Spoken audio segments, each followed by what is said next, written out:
High বন্ধুরা, তোমরা সবাই কেমন আছো? আশা করি সবাই ভালো আছো। আমি রঙ্গন চ্যানেলের আরো একটি নতুন ব্লগে তোমাদের সবাইকে স্বাগত জানাই। তো দেখো বন্ধুরা, এখন আমি বানাবো কিন্তু আম মাখা। তো বছরের প্রথমে যখন নতুন আম হয়, কাঁচা আম, তখন কিন্তু সকলেই আমরা কম বেশি আম মাখা বানাই। কিন্তু আমার মনে হলো, যখন সবাই বানাচ্ছে কাঁচা আম মাখা, তখন আমি বানাবো না, আমি একটু দেরি করে বানাবো। তাহলে যখন পাকা আম যখন থাকবে, তখন যে কাঁচা আমের স্বাদটা, সেটা আমি কিন্তু পাবো। তার জন্য আমি একটু দেরি করে আম মাখা বানালাম। তো দেখো, আমি আমগুলোকে আগে ভালো করে ছাড়িয়ে নিচ্ছি। ঠিক আছে, এখানে আমি 3খানা আম নিয়েছি, আমগুলোকে এখন বটি দিয়ে ভালো করে ছাড়িয়ে নিচ্ছি। তো দেখো, আমগুলো দেখেছো কত বড় বড়, কত সুন্দর সুন্দর আমগুলো, দেখতেও সুন্দর আমগুলো। তো আমি এই আমগুলো কোথায় পেয়েছি বলো তো?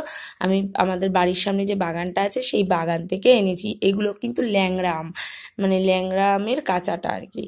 তো আমি এখন যে আমটা কাটছি, সেটা হচ্ছে তোমার একটু দেখো গাটা কি সুন্দর, একটু কি সুন্দর কালারটা এসছে।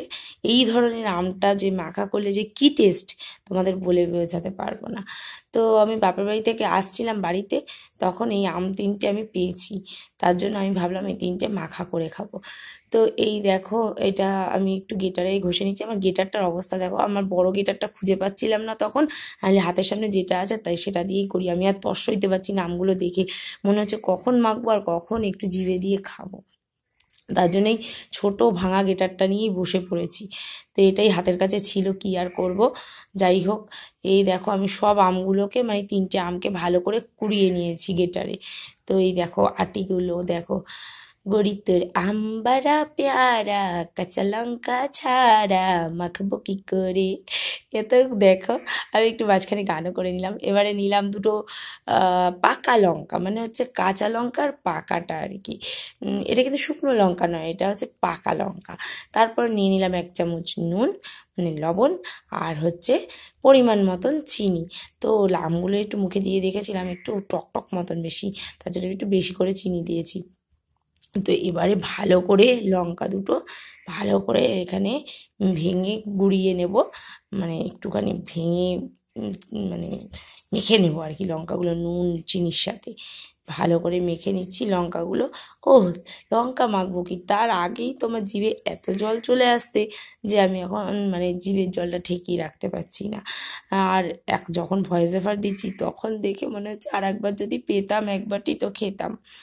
তো কাসুন্দিও এনেছে তোমাদের দাদাভাই। এই দেখো 1 শিশি কাসুন্দি, কিন্তু আমি 1 শিশি দেবো না, এখানে পরিমাণ মতন দেবো। তো আমি অনেকটাই দিয়েছিলাম কাসুন্দি।